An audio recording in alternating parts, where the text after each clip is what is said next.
నమస్తే అండి గురువుగారు. నమస్తే. అవతార పురుషులైన తాతయ్య గారు గురించి చెప్పండి. మాకు అసలు ఆయన గురించి ఏమీ తెలీదు. అసలు మీకు ఎలా పరిచయం అయ్యారు? ఆయన ఒక సిద్ధ యోగి అని అవును. ఎలా మీరు గుర్తించారు? ఎలా మీరు ఆయన సన్నిధిలోకి రాగలిగారు? నాకు ఇస్నోఫీలియా ఉండేది. దానివల్ల విపరీతమైన దగ్గు వచ్చేది. పడుకొని నిద్రపోగానే నిద్ర పట్టక తలిగే దగ్గు వస్తుంది. ఆ దగ్గు విపరీతంగా ఉండేది. కళ్ళే రాదు. జోము ఉమ్ము గట్టిగా తొమ్ము బంకలాగా తయారై దగ్గినా ఊసినా ఏం చేసినా రాదు. అప్పుడు లేచి ఎన్ని మంచినీళ్ళు తాగినా పోదు. ఘన పదార్థం ఏదన్నా తింటే లోపలికి పోయేది. అప్పుడు మళ్ళీ కాసేపు ఉండి ఒక గంట తర్వాత మళ్ళీ పడుకోగానే మళ్ళీ అట్లనే వచ్చేది. ఈ విధంగా 2-3 రోజులు నిద్ర ఉండేది కదా ఒక్కోసారి.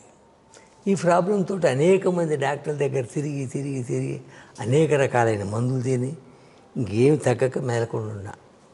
ఆ స్థితిలో శివానందం గారని ఒక ఆయన నన్ను హోమియో మందు ఇస్తారు, తగ్గిపోతుంది, నువ్వు వేసుకుందు కానీ రమ్మని చెప్పి, అప్పుడు మాస్టర్ ఈకే గారి ఉచిత హోమియో డిస్పెన్సరీ ఒకటి రామనామ క్షేత్రంలో జరుగుతుంది, చాలా ఉన్నాయి.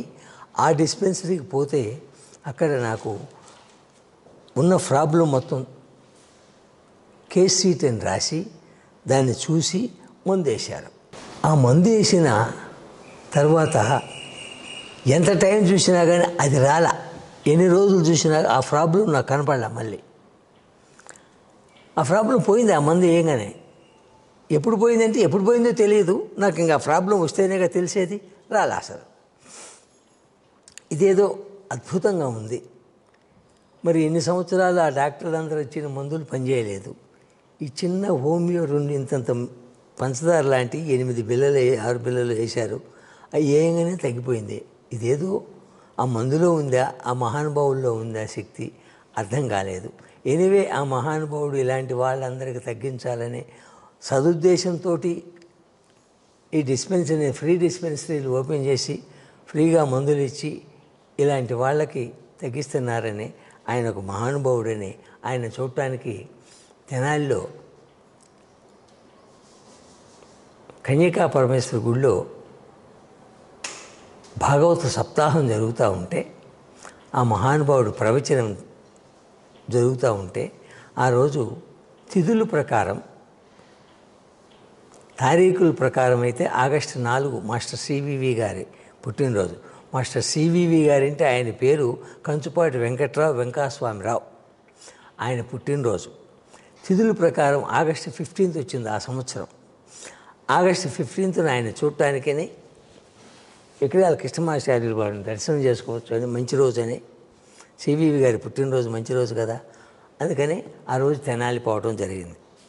తెనాలి పోతే ఈ ఎక్కడాల కృష్ణమాచార్యులు వారి దగ్గరికి పోయినప్పుడు ఈయన ఏమన్నాడంటే, మీకు ఒక మహానుభావుడిని చూసి రండి, అక్కడ ఉన్నాడు అంటాడు. ఏనే ఒక మహానుభావుడు అని మేము వస్తే ఈయన ఇంకొక మహానుభావుడిని చూపిస్తాను దేవురా అనుకున్నాం. సరే ఆయన కాడికి వెళ్ళాం. ఆయన కాడికి పోతే పడక కుర్చీలో ఒక ముసలాయన కూర్చొని ఉన్నాడు. చుట్టూరు ఒక 20 మంది ఉన్నారు, కూర్చొని ఉన్నారు. అందరు కళ్ళు మూసుకొని ఉన్నారు.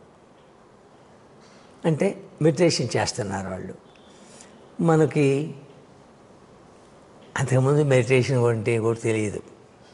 అదే ఫస్ట్ చూడటం అన్నమాట. చూసిన తర్వాత మేము కూడా వాళ్ళు ప్రార్థనా సమయం అయిపోయిందాక నుంచోనే ఉన్నాం, కూర్చోలే, మాకు తెలియదు, నుంచోనే ఉన్నాం. ఆయన లేచాడు. మాస్టర్ సివివి నమస్కారం అన్నాడు. అందరు అన్నారు. అందరు లేచి ఒక్కొక్కళ్ళు ఆయన చేత విభూతి పెట్టించుకుంటున్నారు, పంచదార పెడుతున్నాడు. అక్కడి నుంచి ఆ రోజే వెంకుసా గారి పుట్టినరోజే సివివి గారిని తాతగారిని దర్శించుకోవడం జరిగింది. ఆ అద్భుతమైన ఘటన చూసిన తర్వాత ఆయనకి అయస్కాంతంలాగా అతుక్కోపోవటం జరిగింది. కృష్ణమాచార్యులు వారు వైజాగ్లో ఉండటం వల్ల మనం ఎక్కువసార్లు ఆయన కలవలేకపోయాం. ఈయన దగ్గరలో గుంటూరులో ఉంటాడు కాబట్టి ఆయన్ని కలవటం జరిగింది ఎక్కువసార్లు. ఆ విధంగా పరిచయం అయింది.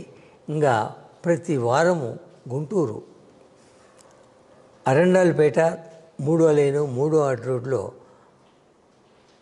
సంస్కృత కళాశాల అని ఉండేది. అక్కడ ప్రతి వారం ఆదివారం ఆయన ఎక్కడ తిరిగినా కానీ అక్కడ ప్రేయర్స్ జరిగాయి. నేను పల్నాడులో ఉండి కూడా ఆ ప్రేయర్స్కి ప్రతి ఆదివారం వచ్చి అటెండ్ అయ్యేవాడిని. ఇట్లు వస్తూ వస్తూ ఉంటే పూర్వజన్మ సుకృతం వల్ల ఆయన దృష్టిలో నేను పడటం జరిగింది. ఎక్కడికి పోయినా కానీ ఉత్తరాలు రాసేవాడు, ఎక్కడ ఉపన్యాసాలన్న ఉత్తరాలు రాసేవాడు, నేను అటెండ్ అయ్యేవాడిని. ప్రతి విషయం నాకు చెప్తూ ఉండేవాడు. ఆ విధంగా అట్లా దగ్గర అయిపోయాం. అది తాతగారు క్లుప్తంగా.